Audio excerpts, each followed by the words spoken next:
सभी साथियों को राम राम नमस्कार। ओके क्लासेज में आप सभी दोस्तों का एक बार फिर से स्वागत है। आज के इस वीडियो में आप सभी के लिए लेकर आ चुका हूं मैं आरपीएफ एग्जाम का 4 मार्च यानी कि आज का फर्स्ट शिफ्ट का पेपर एनालिसिस। तो जैसा कि आप सभी को पता है आरपीएफ का एग्जाम 2 मार्च से शुरू हो गया था और 2 मार्च के बाद में ठीक है भाई आज आपकी 4 मार्च हो चुकी है और 4 मार्च का फर्स्ट शिफ्ट का जो एग्जाम है वो कंप्लीट हो चुका है।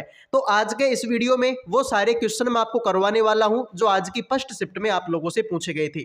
तो जिनका भी पेपर आने वाले दिनों में है वो सारे के सारे बच्चे भाई रट लेना इन क्वेश्चनों को। ऐसे ही क्वेश्चन मेरे भाई गारंटी के साथ में पेपर में आएंगे। ठीक भाई, तो देखो पहला सवाल जो आज के पेपर में पूछा गया था, मौर्य वंश का तीसरा शासक कौन था। तो मेरे भाई मौर्य वंश का तीसरा शासक आप लोगों से पूछा गया। तो देखो भाई पहला शासक था चंद्रगुप्त मौर्य जिसने मौर्य वंश की स्थापना की थी। दूसरा कौन है भाई, बिंदुसार। और तीसरा कौन था मेरे भाई आपका सम्राट अशोक। तो आज के पेपर में पूछा कि मौर्य वंश का तीसरा शासक कौन था, वो था मेरे भाई आपका सम्राट अशोक। ठीक है भाई, ये अशोक वही है जिसने मेरे भाई आपके कलिंग का युद्ध लड़ा था। कौन सा मेरे भाई, कलिंग का युद्ध लड़ा था 261 ईसा पूर्व में। ये वही अशोक है जिसने मेरे भाई आपके सांची का स्तूप बनवाया था। किसका मेरे भाई, सांची का स्तूप किसने बनवाया था, सम्राट अशोक ने। मौर्य वंश का अंतिम शासक बृहद्रथ था। 185 ईसा पूर्व में उनके सेनापति पुष्यमित्र शुंग ने उसकी हत्या कर दी थी। पुष्यमित्र शुंग ने शुंग वंश की स्थापना की थी। तो मेरे भाई मौर्य वंश तुम्हारा क्लियर हो जाना चाहिए। आज के पेपर में ये आंसर था, हो सकता है कल के पेपर में इसके बारे में पूछ ले या इसके बारे में पूछ ले या इसके बारे में पूछ ले। ठीक है भाई, तो सम्राट अशोक राइट आंसर हो जाएगा। अगला सवाल जो आज के पेपर में पूछा, मुख्यमंत्री की नियुक्ति कौन करता है। तो मुख्यमंत्री की नियुक्ति कौन करता है, आज के पेपर में क्वेश्चन आया था। तो भाई भारतीय संविधान के अनुच्छेद नंबर 161 के अनुसार राज्यपाल जो है मुख्यमंत्री की क्या करता है, नियुक्ति करता है। ठीक है भाई, तो मुख्यमंत्री की नियुक्ति कौन करेगा, राज्यपाल करेगा। मुख्यमंत्री राज्य विधानमंडल के दोनों सदनों में से किसी का भी सदस्य हो सकता है। ठीक है भाई, मुख्यमंत्री राज्य विधानमंडल के दोनों सदनों में से किसी का भी सदस्य हो सकता है। ठीक है मेरे दोस्त, तो ये आपको याद होना चाहिए। अनुच्छेद नंबर 164 आपका राइट आंसर हो जाएगा। राज्यपाल जो है इसकी नियुक्ति करता है। मैं तुमसे बात करूं अनुच्छेद नंबर 153 में क्या है। अनुच्छेद नंबर 153 में बोला कि प्रत्येक राज्य में एक राज्यपाल होगा। ठीक है भाई, प्रत्येक राज्य में एक राज्यपाल होगा। और अनुच्छेद 154 में बोला कि ठीक है भाई, अनुच्छेद नंबर 153 भाई, ठीक, प्रत्येक राज्य में एक राज्यपाल होगा। और अनुच्छेद नंबर 154 में क्या कर दी, राज्यपाल की नियुक्ति आपकी कर दी। ठीक है भाई, 154 में क्या है, राज्यपाल की नियुक्ति। आ जाओ भाई अगला सवाल, आर्य समाज की स्थापना किसने की थी। आज के पेपर में क्वेश्चन आया। तो आर्य समाज की स्थापना किसने की, ये तो सबको पता है भाई, स्वामी दयानंद सरस्वती ने की थी। अब हो सकता है कि इसके अलावा कुछ पूछे, तो आर्य समाज की स्थापना दयानंद सरस्वती 1875 में स्थापना हुई थी। अब हो सकता है कि इसके अलावा तुमसे कुछ पूछ ले, जैसे कि हो सकता है कि तुमसे पूछे बताओ रामकृष्ण मिशन की स्थापना किसने की। ठीक भाई, रामकृष्ण मिशन की स्थापना किसने की थी। तो आप बोलोगे सर इसकी स्थापना की थी आपके स्वामी विवेकानंद ने। किसने मेरे भाई, आपके स्वामी विवेकानंद ने इसकी स्थापना की थी। हो सकता है कि तुमसे मेरे भाई प्रार्थना समाज के बारे में पूछ ले, तो प्रार्थना समाज की स्थापना किसने की थी, आत्माराम पांडुरंगा ने की थी। किसने मेरे भाई, आत्माराम पांडुरंगा ने की थी। ठीक है भाई, अगला सवाल जो आज के पेपर में पूछा गया। वीडियो में आगे बढ़ने से पहले जो भी बच्चे आरपीएफ कांस्टेबल परीक्षा 2025 की तैयारी कर रहे हैं, आप सभी के लिए मैंने जीके का पीडीएफ तैयार कर दिया केवल 50 रुपए में। भाई जीके के पीडीएफ की जरूरत क्यों पड़ी, तो मैं आपको बता दूं कि आपने किसी से भी पढ़ लिया हो, लेकिन मेरे भाई सबसे ज्यादा जरूरी होता है रिवीजन करना। बिना रिवीजन के तुम लोग मेरे भाई जो है एग्जाम को क्रैक नहीं कर सकते।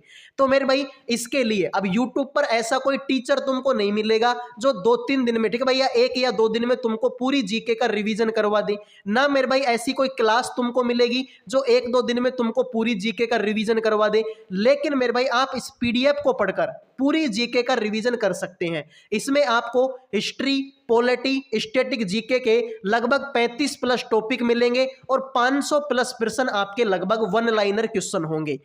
टॉपिकों में मेरे भाई आपके सारे टॉपिक जैसे कि जनगणना, लोक नृत्य, वाद्य यंत्र कलाकार, फेस्टिवल, आर्टिकल, अनुच्छेद, ठीक है भाई, अनुसूची वगैरह, मतलब जितने भी तुम्हारे टॉपिक है लगभग 35 प्लस टॉपिक आपको एक्स्ट्रा डिटेल के साथ मिलेंगे। डेमो के लिए आप यहाँ पर देख सकते हैं, क्वेश्चन होगा उसकी एक्स्ट्रा डिटेल होगी, क्वेश्चन होगा फिर उसकी एक्स्ट्रा डिटेल होगी। इस तरीके से मेरे भाई हिस्ट्री, पॉलिटी और स्टैटिक जीके के लगभग 35 प्लस टॉपिक और 500 प्लस प्रश्न आपके वन लाइनर के रूप में इस पीडीएफ में कवर हैं।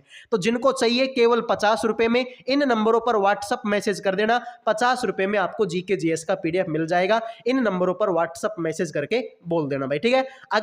अगले सवाल पर बढ़ते हैं। क्लास अगर आपको पसंद आ रही है तो वीडियो को लाइक और चैनल को सब्सक्राइब कर दो भाई। अगला सवाल आज के पेपर में आया था, निम्नलिखित में से कौन सा संगठन ग्लोबल इनोवेशन इंडेक्स जारी करता है?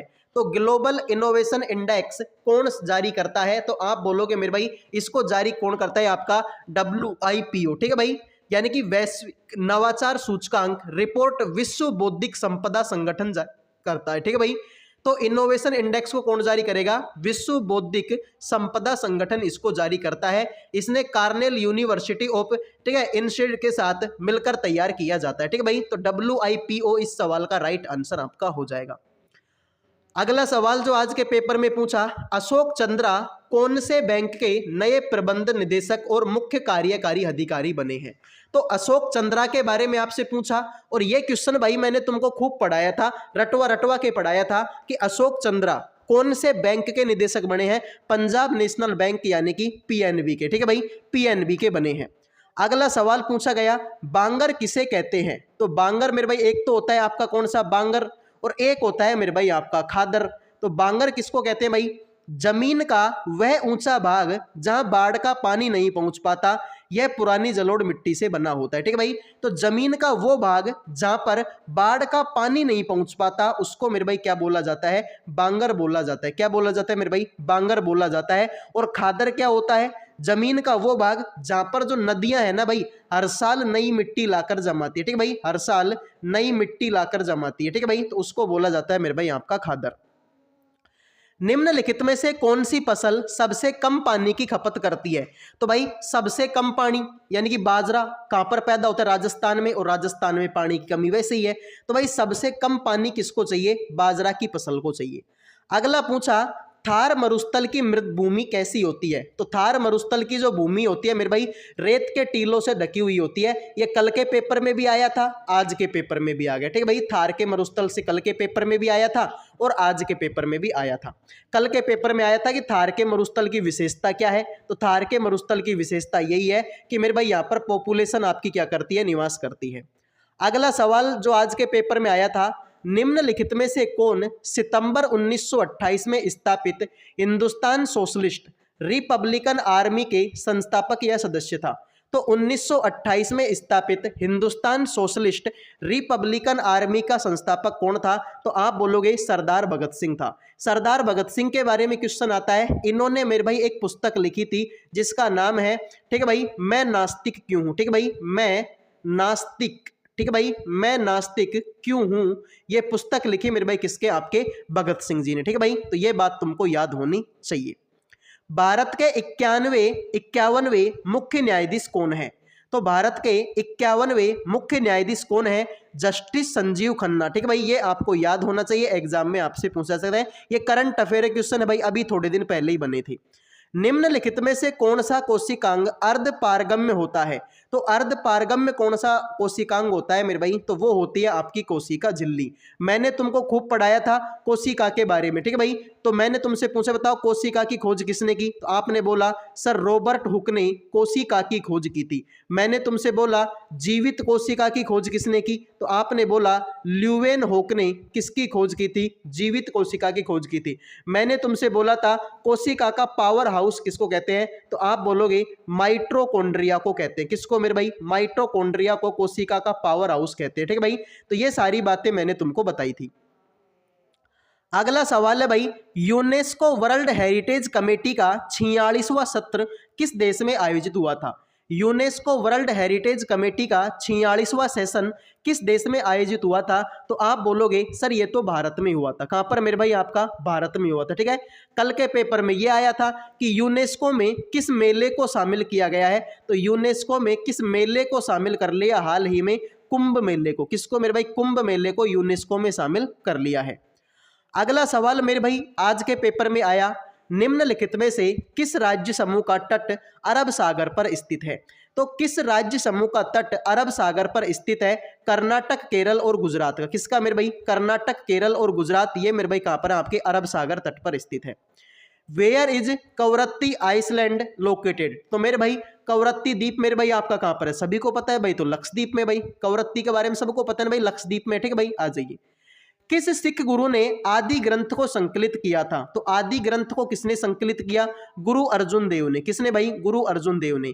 अगर आपसे पूछे कि बताओ गुरुमुखी लिपि का विकास किसने किया, अगर आपसे पूछा जाए गुरुमुखी लिपि का विकास किसने किया, तो आप बोलोगे गुरु अंगद ने। किसने मेरे भाई? अंगद ने। ठीक है, तो भाई आदि ग्रंथ को संकलित किया अर्जुन देव ने और गुरुमुखी लिपि का विकास किया आपके गुरु अंगद ने।